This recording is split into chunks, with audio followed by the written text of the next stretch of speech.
일단 파이가 커지죠. 아마 어려서 그런 것 같기도 저도 안 한데. 돼요.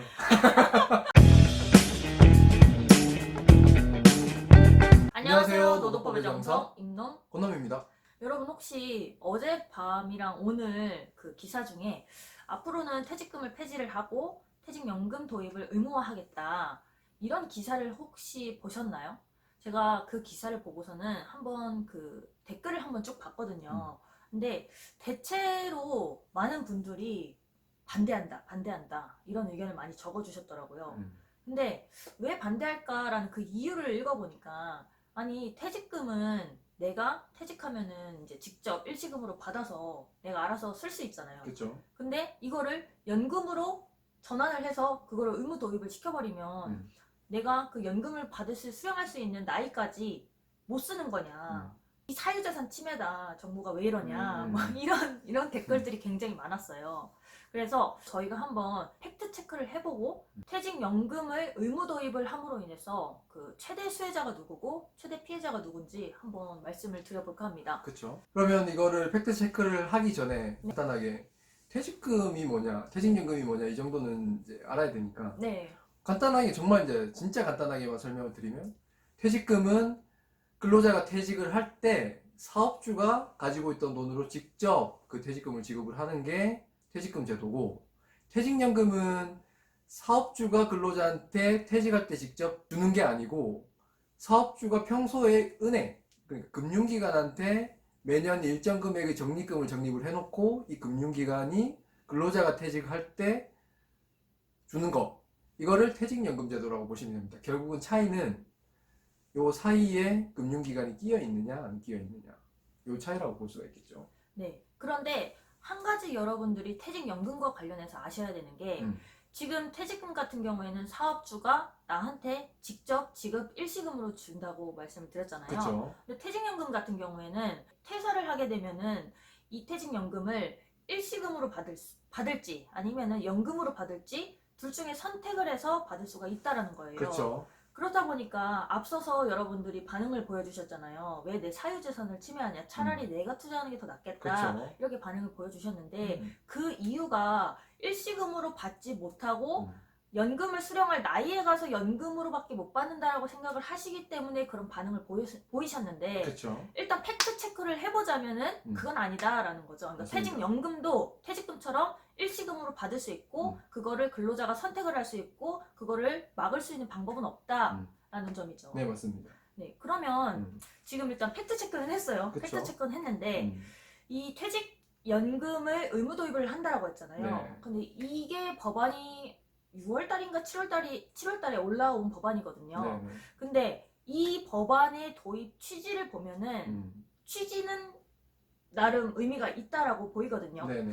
첫 번째로는 퇴직금 체불. 네네. 네, 이것을 조금 미리 예방을 좀 해보자. 특히 영세사업장 같은 경우는 퇴직금 체불이 많이 일어나니까 이거를 퇴직연금을 의무화 시켜놓으면 매년 사업주가 그 퇴직금 재정을 금융기관한테 적립을 시켜놔야 되니까 네네네. 어느 정도 이 퇴직금 체불에 대해서 거의 예방이 가능하다. 그쵸. 금융기관에 납입을 하는지 안 하는지 확인이 그쵸. 금방 되잖아요. 네. 그렇죠. 그게 이제 가장 큰 첫 번째인 것 같아요. 제가 네네. 보기엔. 퇴직금 체불을 예방을 하자. 네. 네. 그리고 두 번째로는 네. 이제 국민들 노후소득. 네. 노후소득을 노후소득을 보장을 하는 차원에서 네. 퇴직연금도 필요하다. 지금 국민연금이나 개인연금만으로는 네. 부족하다. 그래서 퇴직연금까지도 3박자를 갖춰야지 이게 네. 노후소득이 보장이 완벽하게 될 것 같다. 네. 네, 이런 취지인 것 같습니다. 개인적으로는 첫 번째 취지는 굉장히 의미가 있다고 생각해요. 네. 실제로 퇴직금 체불이 40~50% 정도 차지를 하고 있고 굉장히 그쵸. 의미가 있다고 생각을 하는데, 네네. 이 개인의 노후 소득을 보장함에 있어서 이제 정부가 이렇게 나름 나서준 거잖아요. 근데 그 부분에 대해서 확 공감이 되지는 않는 면이 있어요. 제가 아마 어려서 그런 것 같기도 저도 안 한데 돼요. 저는 나이가 좀 되는데. 나이가 어려서 그런 것 같기도 한데 네. 네, 하여튼 이렇게 취지를 크게 구분을 해보자면 두 가지 정도라고 보고 있습니다. 그렇죠. 네, 그러면 이 퇴직연금 도입을 의무화를 함으로 인해서 저희가 앞서서 최대의 수혜자가 누구고 최대의 피해자가 누굴까를 말씀을 드린다라고 했잖아요. 그렇죠. 사실 이 퇴직연금과 관련해서 이해관계 있는 사람들을 한번 살펴보자면, 네, 금융기관이 있겠죠. 네. 퇴직연금 금융기관 있겠고 그쵸. 그다음에 근로자 있겠고 음. 사업주가 있겠는데 그렇죠. 한 3주체? 세 가지? 네네. 여기서 가장 큰 수혜자는 음. 근로자도 아니고 음. 사업주도 아니고 은행. 은행이라는 생각이 듭니다. 저도 마찬가지. 네, 이거는 사실 저희 생각이에요. 저희 생각인데 음. 왜 은행이 가장 큰 수혜자인가요? 일단은 은행은 지금도 그 퇴직연금 네, 가입을 유치하려고 엄청 팜플렛 홍보도 많이 하고 그쵸. 영업도 많이 뛰고 있어요. 네네. 왜냐하면 은행 입장에서는 뭐 어떤 형식으로든 돈이 많이 들어오면 그쵸. 무조건 좋으니까 이거를 돈 넣고 돈 먹고. 그쵸. 그게 은행이잖아요. 그러니까 은행 입장에서 돈이 들어오면 좋은데 이거를 국가가 만약에 의무화시킨다.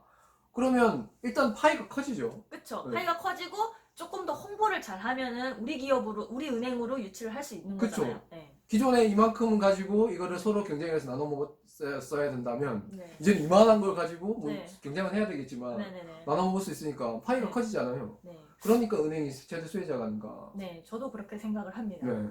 네, 그러면 음. 최대 피해자는 음. 누구인가라고 생각을 해보면 음. 사실 이 기사가 뜨고 나서 많은 분들이 아마 근로자가 가장 큰 피해자다라고 생각을 하셨을 거예요. 그쵸. 앞에서 설명드린 것처럼 연금을 일시금으로 찾을 수 없다라는 그런 생각을 아마 가지고 계셔가지고 그렇게 생각을 하셨을 것 같은데 그쵸. 사실상 근로자의 관점에서 보면요, 근로자한테는 딱히 크게 불이익한 게 없는 것 같아요. 왜냐면 일단 일시금이든 연금이든 내가 선택을 할 수 있다라고 말씀을 드렸고, 그쵸. 그 다음에 영세사업장 같은 경우에는 퇴직금 체불이 정말 빈번한데 이 부분에 대해서 어느 정도는 예방이 정말 가능할 것 같거든요. 네. 네, 그렇기 때문에 근로자들한테는 오히려 크게 불이익해지는 거는 없다라고 이렇게 보이고 있는데 네. 그러면 남은 사람이 지금 누구죠? 사업주죠. 네, 사업주인데. 네. 특히 네네. 이것도 저희 생각이긴 한데 네. 최대 피해자는 영세사업주다. 네. 이렇게 생각을 합니다.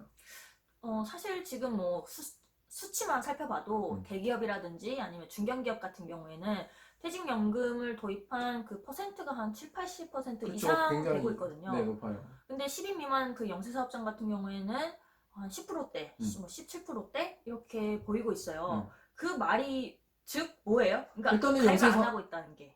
일단 영세사업장은 네. 그만큼 작은 이 확보 차원에서 네. 일단 어렵다는 거예요.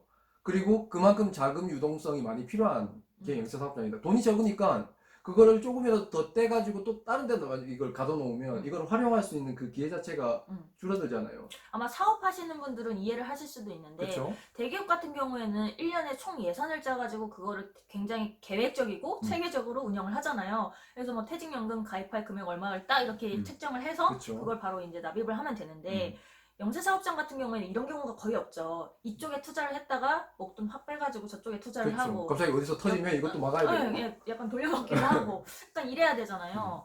그렇기 때문에 자금의 유동성이라는 게 굉장히 중요한 것 같긴 해요. 그렇죠. 네. 맞아요. 그렇다 보니까 이거를 일정 금액을 퇴직연금으로 계속 납입을 해야 된다라면은 사업주가 유동적으로 이렇게 운용할 수 있는 자금이 조금 제한이 되지 그쵸. 않나 그런 생각이 듭니다. 네. 그런 측면에서 특히 자금의 파이가 얼마 네. 되지 않는 영세사업주들, 네. 당장 급전이 많이 필요하신 음. 영세사업주들이 가장 큰 피해자가 아닌가 네. 그런 생각이 듭니다. 뭐 솔직히 그냥 금전적으로 당장 불이익해지는 거는 없다라고 보이는 게 아마 이거를 영세 사업주들이 그 퇴직연금 도입하는 걸 원하지 않는데 도입을 했다라고 했을 때 분명히 정부의 뭐 지원금이라든지 대책이라든지 뭐 기금 제도를 운영한다고 하거든요. 그렇죠. 그래서 그런 부분에 있어서 지원이 되긴 될 건데 아마도 내가 마음대로 운영할 수 있었던 어떤 예비 자금을